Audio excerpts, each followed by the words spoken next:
Greetings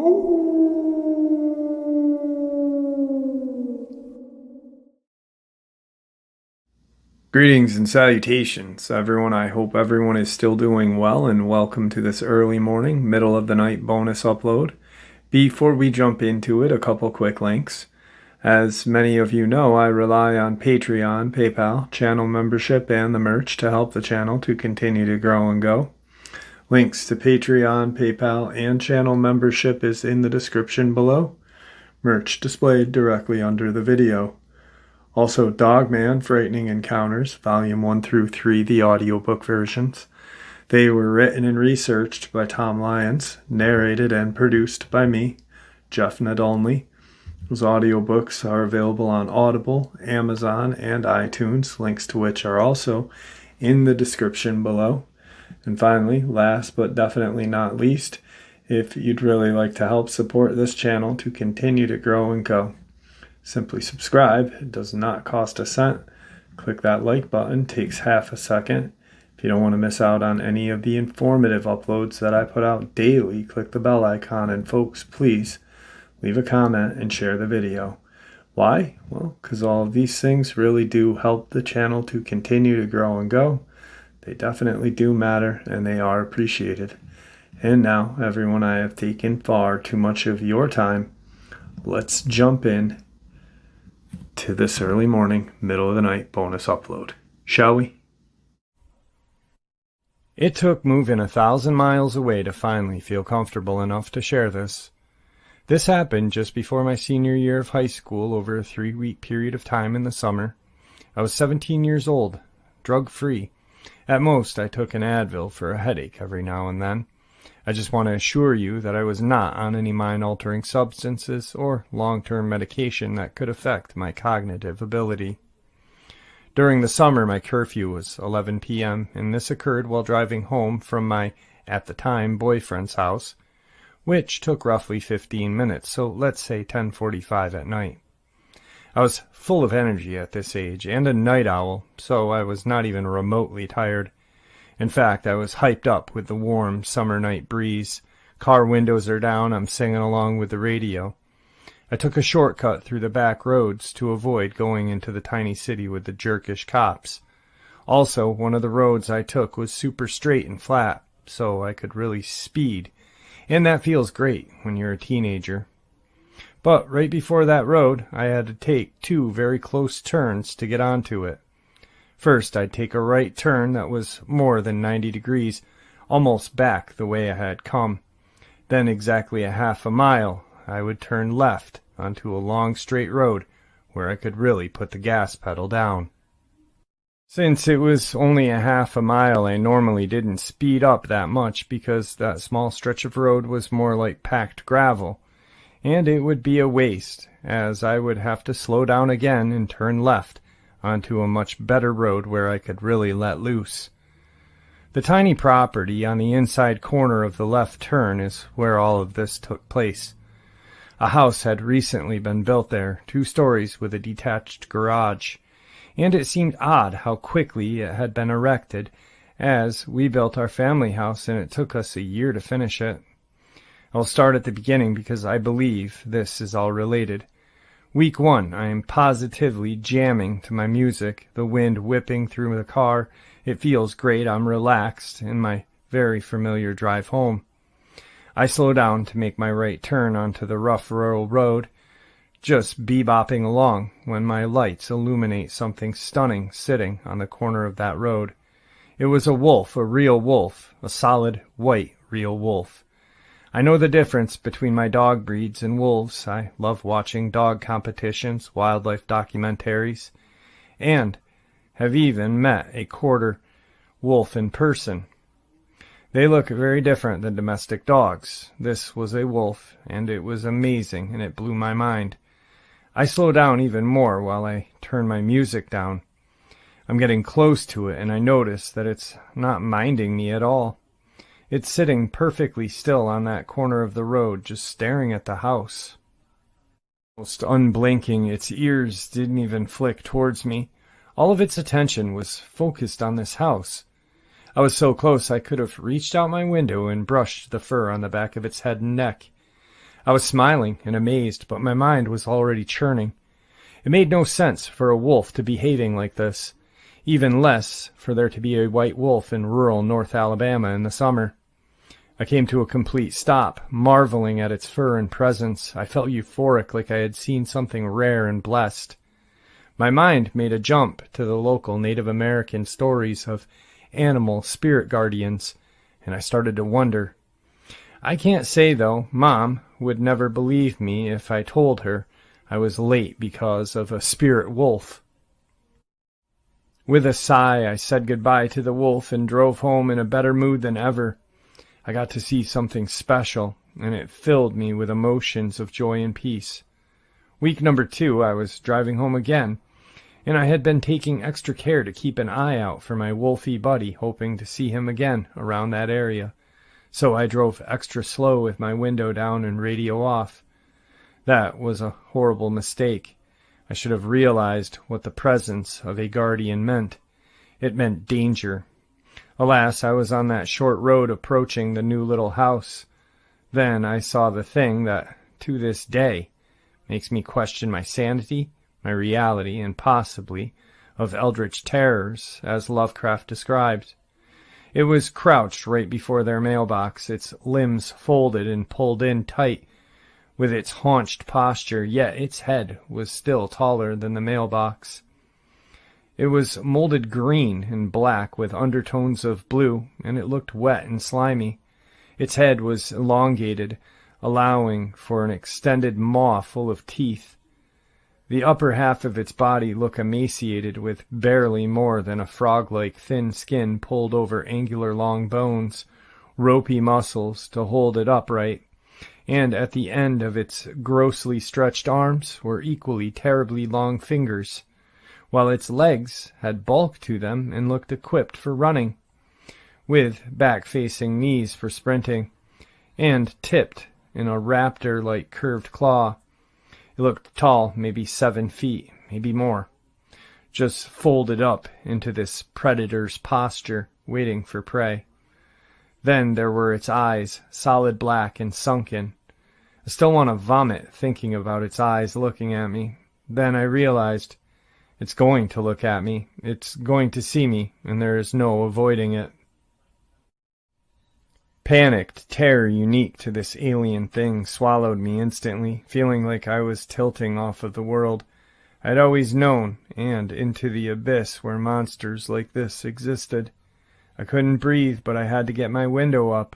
I had to get my window up, or I would be ripped by those teeth and torn with those claws. Blood would adorn the cabin of my car, and I would become an unsolved mystery. I had manual crank windows. Oh my God. I had to crank the window because I was scared of crashing into the water and not being able to get out the car, but now I realized that there were far worse things in the world than crashing into the water. Its head was turning toward me, and I let off the gas, but I was still getting closer to it. It made me want to scream, but I had to get my window up first, and I was cranking it up as hard as I could. I was starting to cry as I finally got the window closed, and then I put the gas pedal to the floor. Gravel road be damned. I thought, I must not look at it as I pass. I must not look at it or make direct eye contact. I just shouldn't. It's not good to connect with these things. I've already seen too much. My tires had found grip, and I started to launch forward, passing it. In my peripheral vision, I could see it starting to unfold its limbs, which sent a terrible chill down my spine. I'm screwed. I'm really screwed. I'm mumbling through my tears as I slid around that turn, fishtailing for a moment before I rocketed down that road. I felt sick. My heart was hammering. I had snot and tears running down my face, and my hands were trembling. I glanced in the rearview mirror and could only see darkness, as there were no street lamps out here. I used a trick. I tapped my brake soft enough for the light to come on, but I don't actually slow down. Red lit up the dust that was billowing up from my wake. But amidst the swirling chaos, I thought I saw a darker shadow than the rest. A tall, thin shadow. I had enough and decided I was going to drive straight to the lighted road and not let off the gas again the rest of the way. No more looking back. I was going to drive 109 miles an hour, which is fast as I could go, before my governor kicked in. I even ran the stop sign at the end of the road because I was not going to get caught by this thing if I could help it. I took a right onto the highway and flew home. I might have been relieved to get pulled over, but I didn't. When I got home, my parents were not awake. I was pretty much trusted to come home on time. I called my boyfriend and cried to him for a while before I was able to explain. He was dismissive and thought I was pulling a joke on him. Then he thought I was just being crazy and seeing things. There are many reasons we didn't stay together, but his insensitivity contributed. Week number 3, I refused to take my shortcut anymore. For that reason, I'd have to leave my boyfriend's house a bit earlier. He had been making fun of me about it all week. One of the days we went to the park to walk around, and on the way back he decided he wanted to drive by the house where I saw that thing. I was hysterical, begging him not to drive there, but he wouldn't be dissuaded. So, as we got closer, I couldn't stop him. I leaned my passenger seat down all the way back, as far as it could go, cowering in panic. I hid below the window and covered my eyes, while panting heavily, reliving the traumatic night in my mind again. At one point he had stopped the car. "Spooky, you have to see this," he said. "No," I whined, resisting him pulling my arm. "No, you really have to see this. Look," he said in a changed tone of astonishment. Tears in my eyes, I uncurled and slowly peeked over the window. The house was gone, burned clear to the foundation, with only a handful of framing beams still standing. The ground around the house was blackened in a perfect large circle. My boyfriend started to get out of the car. I shouted, "No, let's just get out of here," while I grabbed his arm, but he easily avoided me and got out. He walked around the ashy piles of ruins for a while, using a stick to poke at this and that. When he finally came back, he had an intense look of thinking on his face. There was no evidence of any personal belongings, furniture, power wiring, or even interior walls. It doesn't seem like another burnt-out house. Something's weird. When we got to his house, he searched for news articles about any house fires in the area. There weren't any. He called the closest fire station and was quickly brushed off by the person that answered, as they didn't know about a fire there, and didn't have time to find out before quickly hanging up on him. I never wanted to see that place again. I went out of my way to avoid the roads in that area. Talking about it still makes my chest tighten and skin crawl and my eyes water. My brain still has trouble because I know what I saw. A thing that is nothing like any creature known to humans. Yet I still saw it. This is near Moulton, Alabama, and it happened in the summer of 2002. This occurred while I was living in Jasper, Alabama. You can call me A. Anyway, on a summer night about 4 years ago, I had walked out onto my front porch during a thunderstorm. As I stood there, I observed this bright light burst in the yard across the street that occurred right after a lightning flash. Everything went dark in the neighborhood, apparently a result of the lightning. I observed where the light flash had occurred. I noticed a pair of bright red eyes. There seemed to be a dark form with the red eyes, but since it was night, it was hard to make out. The house and yard across the street was owned by a relative. About a minute later, there was another lightning flash, when a subsequent burst of light appeared in another area of the yard across the street. Once again, there was another pair of bright red eyes. By this time, the previous red eyes had gotten closer to me and were on the street. Not long after a second pair of eyes appeared, there was another lightning burst, a third. Then there was a third pair of bright eyes. The previous two red eyes were closer. The first was almost on my front lawn. I could make out a form of this creature. It looked like a large, dark hellhound with red eyes. Then a sudden huge creature appears out of thin air not far from the first pair of red eyes. It was gorilla-sized with long white hair, and it was on 4 legs. Its head looked like that of a wolf. By this time I'm bolting into my house and locking all the doors and grabbing my pistol. I scared the life out of my wife and child, but I was unable to tell them what I had seen because I was in shock. After a couple of minutes, I peeked back out the front door, and these creatures were gone. The next day, I told my brother about the previous night. My brother lives in that same neighborhood. About a year later, my wife and I separated for a few months. When I moved back into the house, my wife mentioned to me on a previous night she had heard 2 dogs barking frantically outside. As she looked out the window, she observed a huge white dog-like creature being chased by 2 dogs. She was shocked by this sight, thinking that she must have imagined it. A few nights after that, my brother, who still lives in the same neighborhood in Jasper, saw that same large white beast.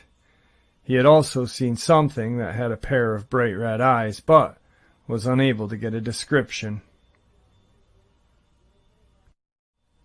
The only thing I can think of is Native American spirit animals, like the first encounter had mentioned. Through the years of researching and talking with people, I've heard multiple accounts of white dog-like creatures that appear helpful to humans. Not really friendly, but not really malevolent either. So I'm not really sure. Definitely terrifying, though, if you were to witness one and not know. So on to tonight's third encounter. I just came back from my high school reunion and chatted with my old neighbor and best friend. She said, "Do you remember that pig-faced monster we saw?" I looked at her with shock of horrible memories flooding back. I must have been so terrified I blocked it out, but yeah, I remember. We used to live on a secluded dirt road, well, in the middle of a 40-acre plot away from the road. Our property joined a huge state park at the back, 25 miles from the nearest town in Missouri. We were about 13, so it was around 2003. We were babysitting our younger siblings, so it was us and 4 younger ones. Our parents were out for the night. Obviously, we were no strangers to the woods. We knew the whole property well, and would even walk the 2 miles between our houses. Free-range kids. So it's way past dark, and we have a pole light out there by the house. It's summer, so it feels great outside. We're all playing tag and hide-and-seek, just running around. I ran around the corner of my house, and I saw something white like a flash run behind a propane tank, then the well house. Our backyard was clear beside the small well house and propane tank. The woods are maybe 150 yards away, so there are not a lot of places for animals to hide. My friends saw it as well. The kids were still playing, and we thought it was a stray dog, even though this thing was crazy fast, way faster than a dog. Up until that point, we had no reason to fear anything in these woods. We did not have large predators, so we were like, "Oh, poor dog, let's check it out."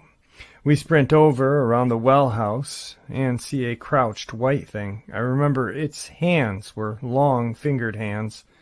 It was matted and dirty and smelled like death and crap. My mind couldn't quite even comprehend its face, but it had a long, kind of upturned nose, no hair on its face. It snarled like a dog pig. I don't remember its eyes, but I think they were black and yellow. All I know is they looked evil and inspired fear I hadn't known. At that moment, we screamed and ran, and this thing dashed off into the woods as I looked over my shoulder. The kids heard us scream and knew something was wrong. We screamed at them to get into the house and lock the doors. We couldn't keep our eyes off the back windows, like I didn't want to see it, but I had kids to protect, so I felt like I needed to know where it was. We were just scared and pumped with adrenaline, couldn't even speak about it. We got the kids calmed down and to bed finally. I talked with my friend and she saw the same thing as I did. Finally, my parents got home and we broke down, freaking out, crying, and pointing toward the well house. My stepdad went out with his gun. We were so adamant. They told us it was probably a feral hog and we were just tired. We didn't tell anyone at school and never brought it up again. After the reunion, I asked my brother, who was 6 years younger than me, if he remembered the night we saw a monster at Mom's old house. He said no, and I started talking about how I forgot about it until my friend brought it up, about how we saw something run behind the well house. He suddenly interrupts me, asking, was it white? And I said, yeah. He said, did it have the face like a weird dog? I nodded yes. His eyes got big and basically started yelling, oh my God, I saw that thing down the road from here a few years ago. Freaking out, visible goosebumps are on his arm. He says he was driving that dirt road with his girlfriend at the time, hauling ass like always, but on real rocky patches he would slow down and drive slowly over those rocks. He saw something in his headlights standing about 10 feet from the ditch. So he thought someone put a weird statue out there, but its eyes followed him, and its face was sweaty. It was white, muddy, had a dog-like face and long fingered hands. It stood on its hind legs, at least 6.5 feet tall. Its eyes followed him as he passed it, and he looked in the rearview mirror and saw it dash away into the trees. He asked his girlfriend if she saw it, and she just nodded. They never spoke of it again, and he never told anybody. He said he kind of blocked it out until I brought that creature up again. I did stop playing in the woods after that day in 2003. Started doing sports and teenager things. My friends stopped walking to our house and we grew apart. Now my brother and I are creeped out as hell. I think I'll call my mom sometime and talk to her about this. Today's fourth encounter. This happened years ago. I was maybe 12. My family and I went camping in a cabin by the Porcupine Mountains in the Upper Peninsula. We arrived in the evenings and my parents started to unpack everything, and as curious kids do, I wandered off, but not far. I was collecting rocks, sticks, and other stuff, and I was playing on the hill behind the cabin, and as the sun started to set, I saw an owl in the tree a couple yards away. As I was getting closer to take a look, I heard a low growl and froze. I thought it could have been a cougar or a coyote. I took a look around and didn't see anything. A couple seconds later, I heard my mom call my name, so I got brave enough to run as fast as I could down that hill and into her arms. I told her what had happened, and she shrugged it off. Shortly after, we ate hot dogs, and then went into the cabin to go to sleep. My parents got a bedroom, and my aunt did as well, so I had to sleep on the couch that night. As I was trying to sleep, it started to rain, but that wasn't the only thing I heard. There was tapping, or attaching, or some sort by the window in the kitchen. I was a brave kid, so I went to check it out. I looked out the window and saw what I thought was a bear, dog, wolf, who knows, quickly run off. I could have sworn it stood on its hind legs and then disappeared into the woods. And that's not all. When I went back to lay down in fear, I heard a scream, but I don't know what it was. Who knows? It was definitely terrifying. Tonight's final encounter. My name's John, and I'm a retired federal employee who now lives in northern Nevada. This experience happened while I was living with my grandfather in a rural area of Aleppo Township in Greene County, Pennsylvania. I'm a retired Korean War vet, and I truly believe that my grandfather's actions were to protect his family. When I was a boy, my mother and I lived with my grandfather, who had a farmhouse in a rural location in southwestern PA. My grandfather was a handyman who also worked a small blacksmith shop in his barn. My grandmother had died before I was born, and my dad had also passed away serving overseas in the Army. Beginning in the summer of 1946, we noticed strange howling sounds coming from the woods that surrounded the property. The activity came at night. It was very frightening when the howling came close. The sounds didn't seem to bother my granddad, though. My mom and I were shaken up. The sounds continued off and on for about a year, but we never noticed any animals. My granddad and I would hunt for deer and squirrel in the woods during the colder months, but we never saw any signs of anything unusual. One late afternoon in the spring of '47, I was helping my granddad in his shop when I noticed something moving around the edge of the woods, near an area where my granddad had a few junk cars and other crap. It was about 200 feet from our location, but I clearly noticed someone or something moving around. I told my granddad to look. He walked to the door and lit his pipe and said nothing. After a minute or two, he turned around and went back to work. About that time, this thing moved into the woods and disappeared. I couldn't judge how big it was, but it sort of reminded me of a magazine picture I had seen of a large creature that was said to inhabit the Asian jungles. Later that evening, I told my mom what I had seen. She was shocked because she knew I would not lie to her, and that the howling sounds had been closer lately. I also told her Granddad's response when I pointed this creature out to him. She immediately stood up and walked into the sitting room in order to ask my granddad what it was. He started to shake his head slowly and said he was hoping that we wouldn't see it because he was worried we'd be scared and leave. After assuring him that we weren't going to leave, him and my mom again insisted that he tell us what this creature was. He looked away and took a deep breath and said, "We call it the Dark Walker," and said that it has lived in the woods for many years. He said the Native Americans call it a stone spirit, and they thought that it was an evil spirit who would appear when someone was about to die. The last time he had seen the Dark Walker was the night before my grandma died. My mom was skeptical about this harbinger of death angel, but she sensed that there was something unnatural nearby. The howling continued each night, though. We hadn't seen any more signs of the creature. One warm evening, we were sitting on the back porch. There were a few howls, but they seemed like the sounds were further away. We were listening to the radio when all at once my granddad stood up and looked out toward the barn. He turned to me and said, "Johnny, go get my pistol and ammo. Now, hurry." I ran into the sitting room and grabbed the .455 Webley revolver and a handful of bullets from an old steamer trunk. I handed it to him and watched him load the gun. He then picked up a hatchet and slid it into his pant belt. "Now, both of you get in the house." We were in the kitchen looking through the screen door and watched my granddad walk slowly toward the barn. We saw him turn and walk out of sight in the darkness. I decided to grab my shotgun and keep it nearby. After a minute or so, we heard 3 gunshots and a blood-curdling scream come from the woods near the barn. Then it suddenly stopped and there was complete silence. We were frozen and wondered if we should go and look for Granddad. A few seconds later, we heard him yell, "Stay in the house until I come back."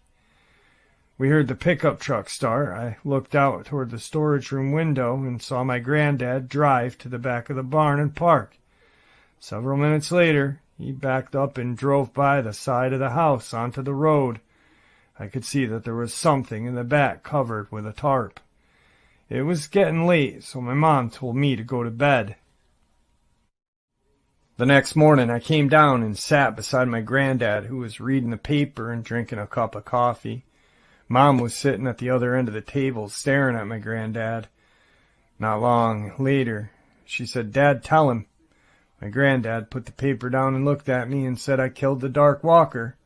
That was all he said. My mom told me not to tell anyone. The matter was closed. We never talked about it again. My granddad lived another 15 years, and my mom stayed with him until his dying day. When I grew older, I moved away and raised my own family. I would return home to visit each summer, and we never heard another howl again. And there you have it, folks. I hope you all enjoyed this early morning, middle of the night bonus upload as much as I enjoyed sharing it with you. I'd like to thank you all for supporting the channel. It is, after all, your support that helps this channel to continue to grow and go, and what gives us all a place and a chance to share our experiences and theories judgment-free. Everyone is simply treated with the respect that we deserve. Please, everyone, stay safe, happy, healthy, and ever vigilant, keeping an eye on our children, pets, family, and friends. These creatures are real. They're out there and dangerous. Share this information with those you love and care about, and it may just help save their lives someday. Until next time, never stop asking questions, never stop searching for the truth, and God bless you all.